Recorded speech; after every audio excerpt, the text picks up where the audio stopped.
So Atlantic County Democratic Committee Chairman Mike Suleiman. How do you do, sir?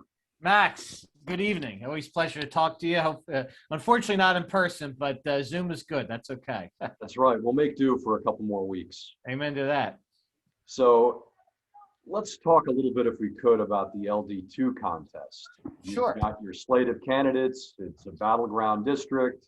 You've got the complication, perhaps, of Phil Murphy running with you guys, Jack Chiatarelli candidacy, presumably at the top of the opposing ticket, not to get beyond the primary, but can you tell me a little bit about your confidence level with your team in the LD2 contest? I feel very confident. I think you look at the last 10 years, Vince Polistina has been MIA. He hasn't been in the legislature, hasn't really been active publicly a whole lot, besides making a whole lot of money with his engineering firm. Really hasn't done a whole lot of nothing. Conversely, Vince Mazzu's been out there doing some good bills for Atlantic City, good bills for Atlantic County, hustling it, always a proven vote getter, strong business owner. I mean, I really think we're in a strong position to take back that Senate seat. Candidly, I will say I think the tougher fight for our perspective is going to be at the assembly level. I will give the Republicans credit. Certainly, Don Guardian has a lot of name recognition as mayor of Atlantic City. Look, candidly, the guy, his successor as mayor obviously went down in a ton of flames. So, he can say compared to the next guy, I did all right. Again, I think his record as mayor leaves much to be desired. And certainly Claire Swift is, newbie to politics, but got a hell of a last name for the Down Beach, at least. I know that a couple, actually one of the Swifts does some legal work for me. So he's a really good guy. But, again, at the end of the day, it's not just the name that's going to cut, it's your track record. If you look at John Armato, what a track record on opioid addiction and on veterans. And Karen Fitzpatrick's really been a rock star. We were fortunate enough to recruit her a few years ago when we put out an ad for candidates. She sent us a resume, and the rest they say is history. And she's really done a good job on commissioner. Correct. Yep. Top vote getter both times. It's funny. Right after 2016 election, we put an ad out for candidates and said, if you want to run for office, send us a resume. And I got a lot of flack from our party. Oh, that looks desperate. Oh, blah, blah, blah. That's silly. Why are you doing that? And one of the winners was Karen. And she saw our ad, sent us a resume. Top vote getter both times she ran.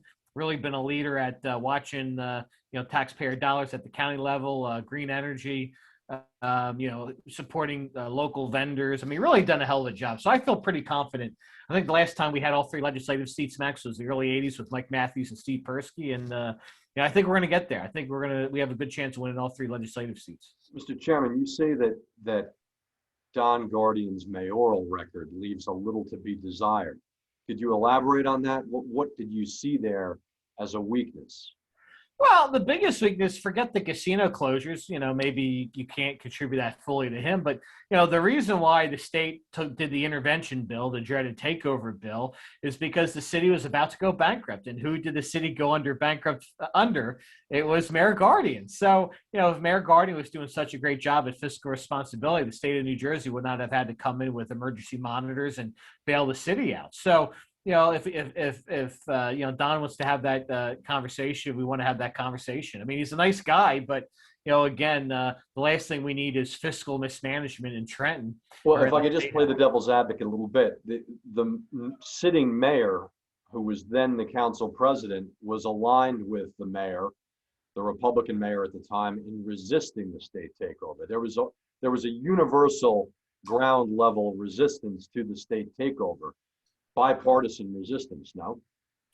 At one time, yes. I will say, in fairness to Marty, he wasn't the council president for the entire term of Mayor Guardian, so I wouldn't put all the fiscal problems on him, certainly. But I mean, look. But now you've seen the comments that Mayor Small had in the press. I mean, he is welcoming the intervention and the partnership of the state because he realizes as mayor, hey, this is working out.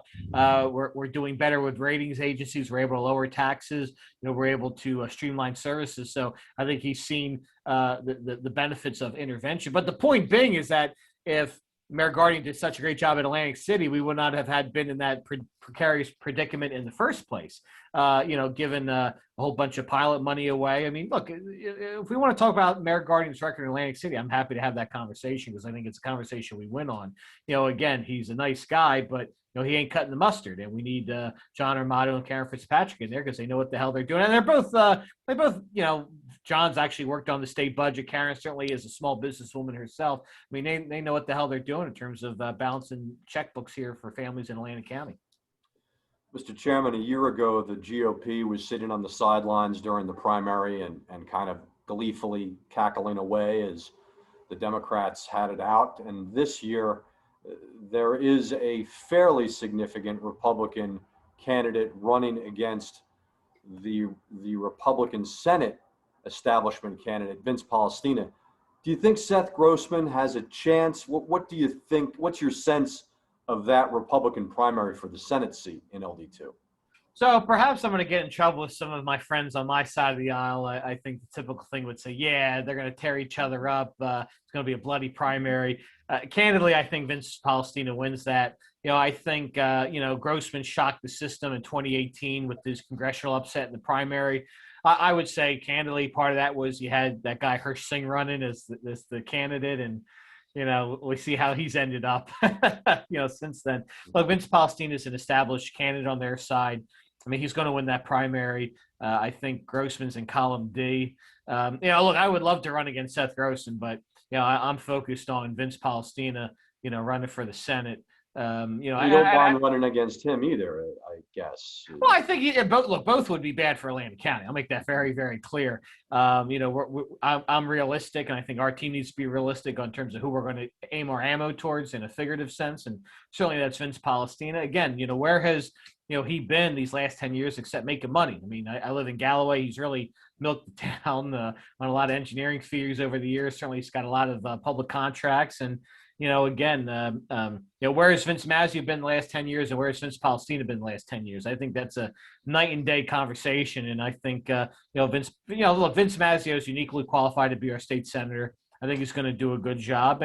But look, at the end of the day, we have to, things can change in politics. We need to not take this for granted. You mentioned the thing about Murphy is a complication. I don't see it as a complication, quite frankly. I think, what's really tremendous is, after some contentious times, let's say, I think everybody's working together, from the governor and the legislature and Assembly Mazzeo and the Senate president and the Assembly speaker. I think we're really in a good position. I mean, you look what we've done with the tax incentive reform bill, really a great thing for the state. You look at the aid for the restaurant industry during COVID.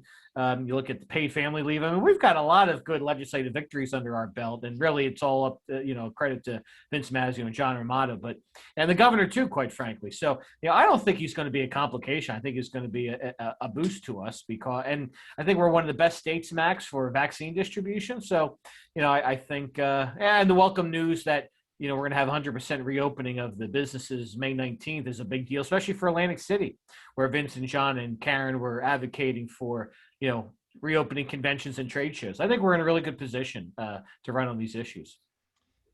Sir, I have gotten several announcements from candidates already in CD2, and not to look ahead of 2021, but it's curious because it is a real battleground district, and you have obviously the intrigue around Jeff Van Drew changing parties and becoming a diehard Republican now. And Sure. What do you see there in terms of developing candidacies? Obviously, Amy Kennedy ran before. Does it look like she's going to run again? Professor Bridget Harrison ran in the primary. Is she showing any signs that she's going to run again? There are other candidates who have already gotten in the race, including Tim Alexander, who appears to be getting some traction early, but I'm not down there. You are. What do you see? Well, I think Alexander's got a hell of a life story. What the Newark police did to him back in the day, and him suing over attorney's conviction and winning, and then using that to fuel a career in law enforcement is really extraordinary. Not to say that the other folks in this race don't, but certainly Tim's got a hell of a backstory. I think we've got to get to a point. I don't think we can have it where at the end of the year, we're figuring out who our candidate's going to be. I think in the relative short term to medium term, all the potential candidates really have to, decide and tell everybody, are you running or are you not? Certainly if Amy Kennedy runs, I think she should be given every and all consideration. Same thing with Miss Harrison, same thing with Mr. Cunningham.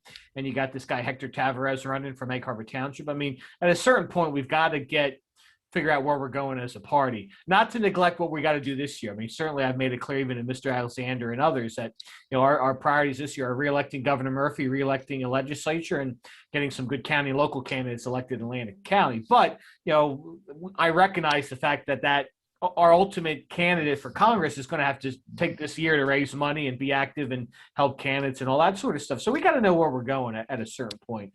I think, again, I would, if folks are interested in running, I think they should make their intentions known. I just don't think we need to. Look, it's going to be tough next year. The Congress is going to be at the top of the ticket.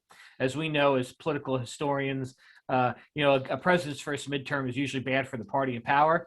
So that doesn't bode well already for Democrats. Democrats are already in a perilous situation of potentially losing the House, God forbid. So I think the last thing we need is a really bloody and contentious primary, to be totally honest with you. I don't know in hindsight if the primary did Amy Kennedy any favors. I think had it not been a contested primary, perhaps Amy would have done a little better. I don't know, but we can't have a contested primary. I'm not saying we have to necessarily anoint someone, but we got to put our firepower on Jeff Andrew. The guy voted against giving every family in Atlantic County $1,400. Shame on him. The guy voted to overturn the election and in essence support a bloody coup in the Capitol. Shame on him. The guy's going to vote against this infrastructure bill. We all know that. So listen, we can knock this guy out with some really good issues, but we've got to have a good candidate, whoever that is, to coalesce around that person. You have to be a sufficiently strong chairman to unify the party, but also have enough finesse to bring in progressives so they don't feel that, to use your word, a candidate is being anointed in their midst. I would imagine it's a fairly challenging year for you. Oh, I don't think so. I think we have a lot of good energy. I mean, I think certainly our registration numbers are up in Atlantic County as the Democratic side. Certainly in terms of volunteerism, our number of activists and volunteers are up. They've continued to increase, and we're very blessed by that. Look, we had a convention last year. Amy Kennedy won that convention. God bless. This year we had a contested convention for county clerk, and both candidates were given a fair opportunity. Mayor Lisa Giampetti won that convention for county clerk, and God bless her. So, I think a lot of that is, I know a lot of folks like to poke at, the contentiousness inside the Democratic Party, and that's symptomatic everywhere. I mean, I say typically Democrats fight more amongst ourselves than we do with the other side, but what we're going through is not atypical. We have a good synergy with folks, and we're a big tent party. We have progressives, we have old school liberals, we have moderates. We have, we're very diverse. I mean, you go from Atlantic City to Buena Vista Township, Max, and you hit suburban, urban, and rural all in one county. And it's a great place to live and raise a family, and we're happy about that. But you have a confluence of opinions and beliefs, and it's my job to cultivate that. When I started this job, I was skinnier and had more hair. Things have changed, but that's okay. We're going to plug along. I happen to be up for re-election this year, and I'm pretty cautiously optimistic. The members will re-elect my running mate Audrey Miles and I think we're looking forward to a good 2021 for our party. Mr. Chairman, you're at the cusp of legislative and congressional district redistricting. And granted, it's fun to cover LD2, I'll say that, and to cover CD2, but do you see an opportunity there perhaps to make them less of war zones and maybe a little more advantageous to your side? And what would that look like? What would be the effort you'd make to perhaps make those two districts a little more democratic?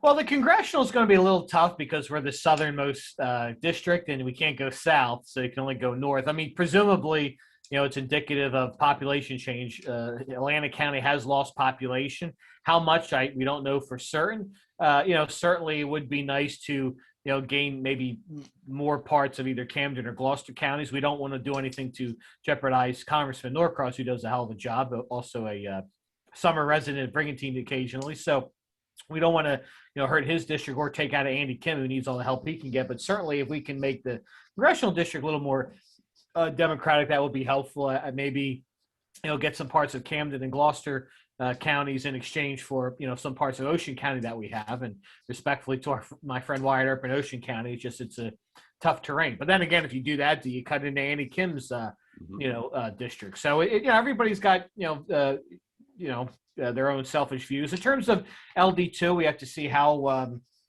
much we have to gain. I mean, certainly you could go, west to some towns in Cape May County. You could certainly go west or south rather. You can go west to maybe Vineland or parts of Cumberland County. I think Mike Testa's from Vineland, so I don't know if that could work. You can certainly go north to where I live in Galloway Township and bring Galloway back in the second district. I don't know. I mean, it's a good question. I mean, certainly, I think no matter what happens, both second districts, congressional, legislative, are always going to be purple. I think they're going to be dogfights, and part of me wouldn't have it any other way. I mean, it's funny. A lot of counties, the primary is the election, and I'm always amazed by it because that's never ever been our experience in Atlantic County in 100 years. Yeah, that's right. It's interesting, Mike. I remember in 2011, one map as then Professor Rosenthal, the late Alan Rosenthal, tried to get the redistricting commission to consider majority minority districts. One map featured Vineland and Atlantic City together to try to fulfill his ask there, and it was briefly on the table, but I don't think it lasted very long. And I'm not sure, to your point about Senator Testa, anyone would want to revisit it, given what would surely be a fierce pushback from him. Well, fortunately, the good thing for us is just based on natural demographic changes, Atlantic County is getting more diverse. You look at our numbers, keep improving in Egg Harbor Township, which is the coup de grace, which is presumably a strong source for Palestina. He's going to be looking at that, no secrets. That's getting more diverse, and the trend lines show that each year our numbers, and as Democrats get better over there. Hamilton Township is getting really diverse, and Atlantic City is getting more racially and ethnically diverse overall. I mean, probably 20 years ago, a large majority of Atlantic City and Pleasantville were African Americans, but now, candidly, the two population centers that are really growing are the Hispanic community and the South Asian community are really taking off. So, how do you balance that kind of melting pot and getting candidates that kind of look more like the communities they represent? You look at Atlantic City, we've got more South Asians on council and running for school board and stuff like that. So I think naturally, things are getting diverse enough where you don't necessarily have to pick from another county. We're getting more diverse, and that's why you look at this 100 years of Boardwalk Empire over the last 15, 20 years, from me to my predecessor Jim Schroeder. It's really become the crack because that ethnic, just Caucasian, conservative voting bloc is really going away. Atlantic County is getting more diverse, and frankly, it is to our benefit, and that's a good thing. Sir, I want to thank you for your time this evening, and I look forward to meeting you actually in person. As I said, in a couple of weeks, I'll be down there, so really look forward to it. Look forward to it, Max. We got a big primary coming up June 8th. We're column B, when everybody votes the straight ticket, and look forward to seeing you in the victory party. Take care.